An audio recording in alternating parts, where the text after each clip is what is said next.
Homie. Thank you, Your Honor. Now, would you like to perform it? Because I know that you're famous on the internet for your rap lyrics. That's other people pirating me. Okay, so. I know a good copyright lawyer. All right. But here's these drinking songs are not brought up against him. Next, please. This is the last one I'll do. Tim McGraw and Kenny Chesney, charged with disorderly conduct, and McGraw is charged with a felony for assaulting a police officer in 2000. And I believe this is a Chesney song that was released before then. It's a great song. It's the simple things in life, like the kids at home and loving wife. I'll just jump to the end. The devil takes your hand and says, no fear, have another shot, just one more beer. Next, please. Last. This is not a song, but it's a statement of frustration from a singer and a songwriter. That's the frustration that I bet all of the defendants in this room feel. David Allan Coe wrote the most racist, offensive country music probably ever recorded. Released them on underground albums. I am a songwriter, you know, and to me it has always bothered me that actors in the movies can say whatever they want to say, kill people, rape people, and do things that no one ever accuses them personally of being that way. But when you write a song and then all of a sudden you're being accused of something, to me, songwriting is painting a picture, and all you have, this is important, all you have to work with is words. That's all they have to work with, words. It's stereotype stuff, and he's talking about the racist language he uses. It's stereotype stuff that you hear growing up that immediately puts a picture in your head. What Mr. Kendrick is singing about is what he grew up around. What else is he supposed to sing about? He's not going to sing Daydream Believer. He's not going to write that song. He's not going to write about puppies and rainbows and unicorns. This is what he writes about. And now it's being dragged out, and he has to sit in this court and defend. He knows he has to defend these charges, but to have to defend the lyrics that he's writing? Come on. Come on. Gosh, thank you. That's enough. You can turn it off.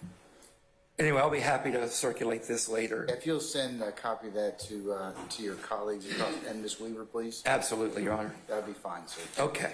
It'll be D1, as I said. Thank you. Your Honor, in instances where courts have admitted rap lyrics, it's all about the connections, as you've heard today already. Look at Wilson v. State. That is a case that the state has cited. Wilson v. State, 315 Georgia, 728. It's a 2023 case. And in that case, the Supreme Court of Georgia said, sure, you can let in this rap video. That's appropriate. But let's talk about the rap video that was admitted, which you didn't hear about. It was shot 11 days after the robbery and murder at issue in that case. And what's it show 11 days later? The defendant's flashing a gun that could have fired the bullet recovered from the victim's body, and singing about hitting his first lick, in other words, committing a robbery. So the court said, well, given the probative nature of the video and it not being unfairly prejudicial in light of its probative value, then according to Wilson, the video being admitted was proper. What was it admitted for the purpose of? I would have to pull up that case. If you can tell me. If not, I'm going to pull. I can't tell you right now, Your Honor. Now, anyway, so. But I believe it was admitted for evidence of guilt. But please let me get back to that. This case is different. Did y'all put up the bodies on bodies line over there? There we go. Hey, how you doing? I'm Yak Gotti. I got bodies on bodies. Okay. When Yak Gotti is rapping that, first of all, he's not rapping about killing people or allegations relating to or the tragic death of Donovan Thomas. He's not rapping about that. What's he rapping about? What is this young guy rapping about? He's rapping about sleeping with a bunch of women at the same time. Or maybe not. Maybe that's not it. Maybe he's rapping about when he was a high school football star over at Grady. And he was laying people out on the field, bodies on bodies. He's not rapping about a murder that happened 11 days before the song was written or performed. He's not flashing guns capable of firing bullets found around Donovan Thomas or bragging about committing his first murder. So, it's a different situation. You know what's more analogous? Is U.S. v. Stevenson's. 550 F sub 3rd 1246 from the Middle District of Florida in 2021. The U.S. attempted to introduce 3 rap videos against the defendant charged with possession with intent to distribute marijuana. In rejecting the admission of those videos, the court said there was no evidence as to when the lyrics were written, the songs recorded, or the videos edited. And they concluded that the videos were too remote in time to have much probative value, or were even of dubious probative value in this case.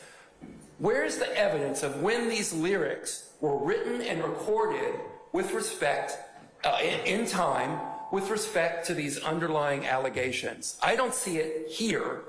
I don't think it's been presented to you today, but I will tell you, and I'm going to go through the 6 specific lyrics. I'm not going to take much time, but I'm going to go through the 6 specific lyrics that they want to introduce, or they've said they're going to introduce against Mr. Kendrick.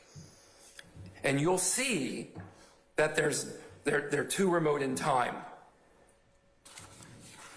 So you're saying that that reference is something, 2 other things that potentially Mr. Kendrick was involved in, playing football or getting with ladies? Is that what you're saying? Here's what I'm saying.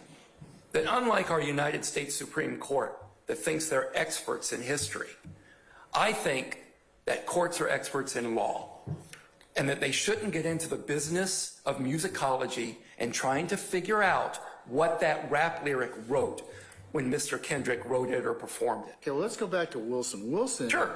Wilson, the dope video that's referenced in there, it references the murder weapon. It connects the murder weapon and implicates one of the defendants in the robbery. Absolutely. Close in time. So I don't know what this particular thing is going to be tied to, but one of the state's theories is, as mentioned by the state, is that bodies on bodies is that he's been involved with some homicides. Okay, so I don't know about some homicides, but he's accused of one in here. But the bodies on bodies, let's see when that was released. I'm going to look to that real quick. So I have it here. 2013.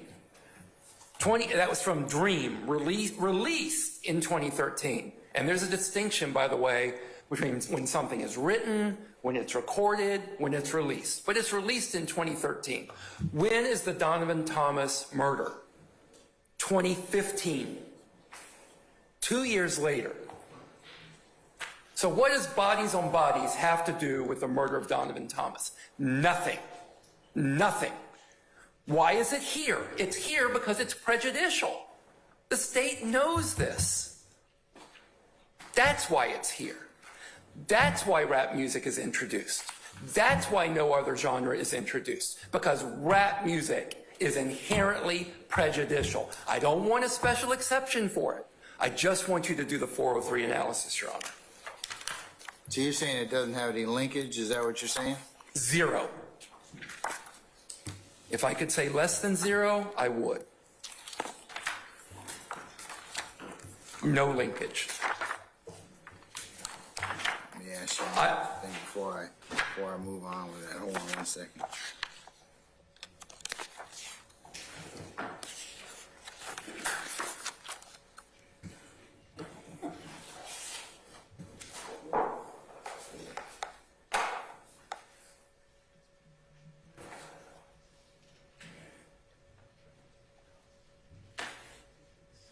I thought he released Dream. Is that what you're saying this song comes from? Yes. And that was... Well, that's what the state says it's from, yes. I think thought they're that was correct. released April 17, 2015. That's what I show on the state's page 43 of states 18. I pulled this 2013 from the state's particularized motion.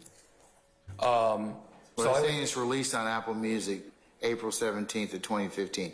When was Mr. Thomas? recorded 2013. Recorded 2013. But it was released April the 17th of 2015. That may be, but if it was... When did the homicide occur? January 2015.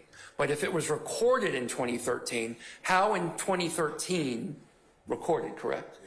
How when recorded in 2013 did Mr. Kendrick know that Donovan Thomas was going to be murdered in January of 2015? Did he record it, keep it in his back pocket, and wait for the murder to release it? I think that's absurd. Okay, all right. You can take... All right, well, that's one. Well, you're on. I'll go through them all. That's one. Well, I got time. okay. Let's do it. All right. I'll get there in just a moment, though, Your Honor.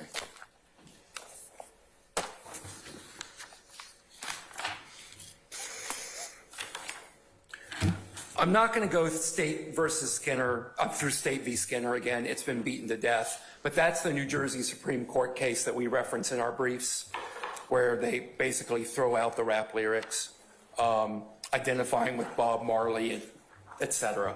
But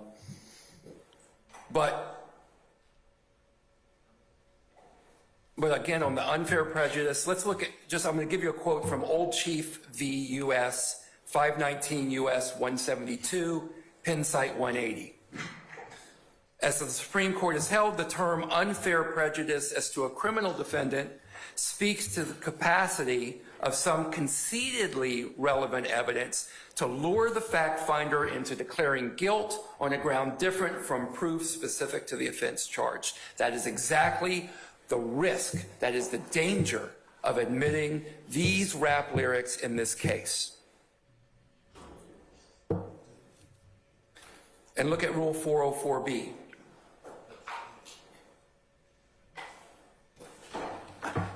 Introducing these rap lyrics, I think the clear intent is to show the character of Mr. Kendrick, and that Mr. Kendrick has a propensity to commit the crimes alleged in the indictment.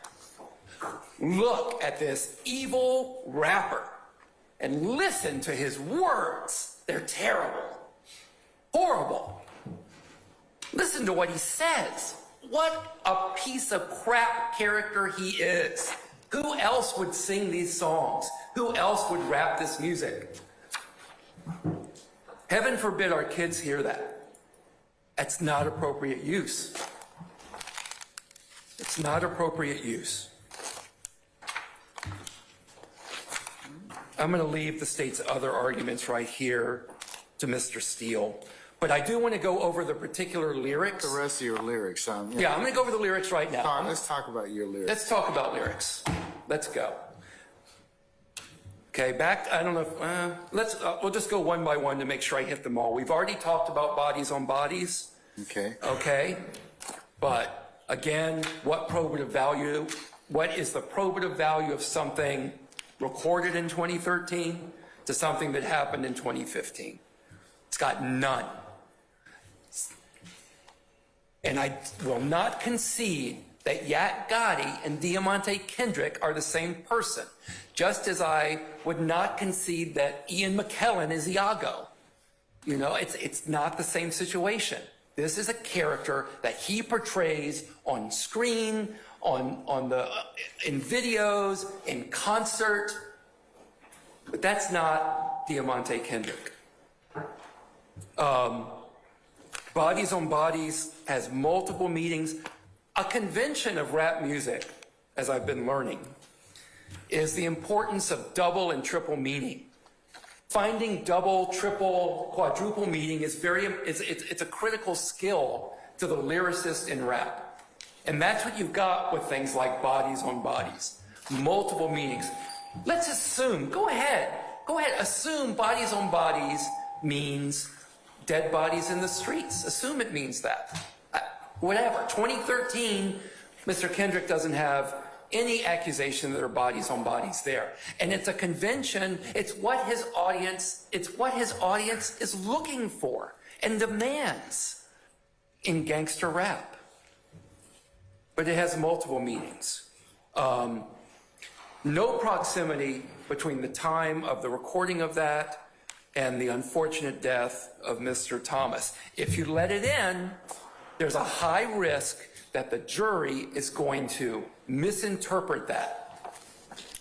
And it will unfairly prejudice Mr. Kendrick. Okay. All right, next lyric. Move on to the next. I've only got 5 more, Your Honor. Okay, all right, that's fine. Next lyric, running from 12, then I jumped through the fences. Again, it's sung by Yak Gotti, his alter ego, you could argue, but it's his stage performance.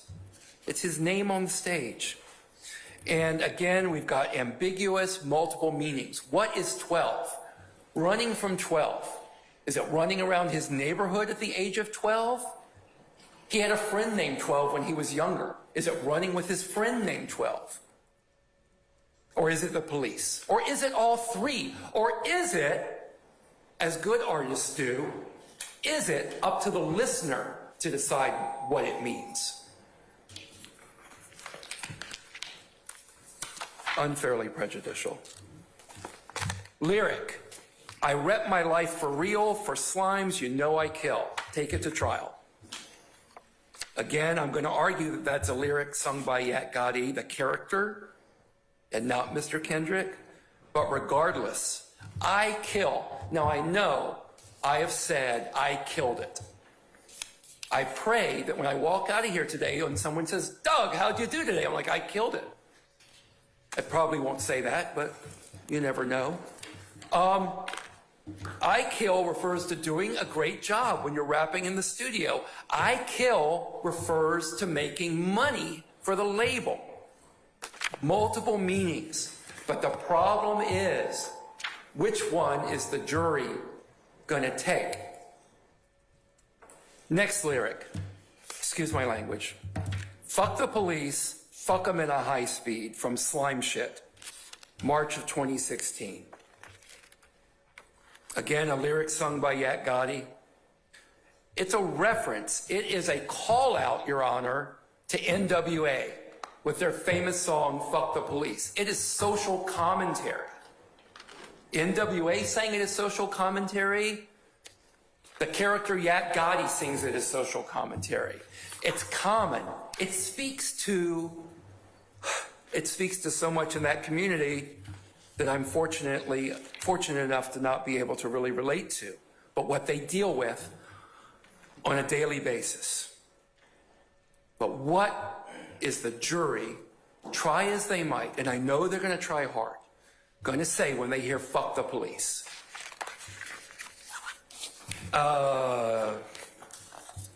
One more? 2 more. Knocking off your big homie bitch, Mob Ties, April of 2020. Again, that has minimal value, and if you watch the video, and I'm sorry, I don't have it to play here today. If you watch the video, when Yak Gotti says, knocking off your big homie bitch, it is a call and response. Someone else says it, and then he repeats it. It's a long tradition in music. I mean, you can go back to Cab Calloway. You can go back, it was imported from Africa. Repeating things is a common trope, a common musical issue. And Cab Calloway, Michael Jackson, Missy Elliott, they all do it. They all repeat things. It doesn't mean he adopts them. He's in the video in a call and response situation. Last, YSL Wipe a Nigga Nose.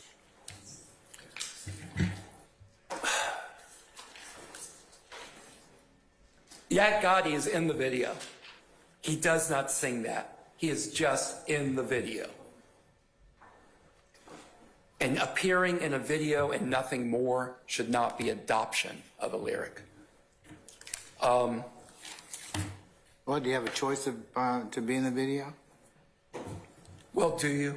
I guess that's a question. I mean, we all have jobs. I guess that's a question that you know, that the jury will have to kind of ponder, right?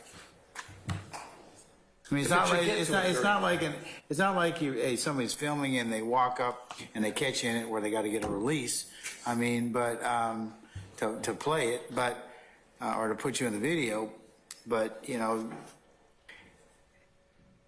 if he's standing behind or is one of the background people in that particular video or that song, isn't that something that the jury is going to have to sift out?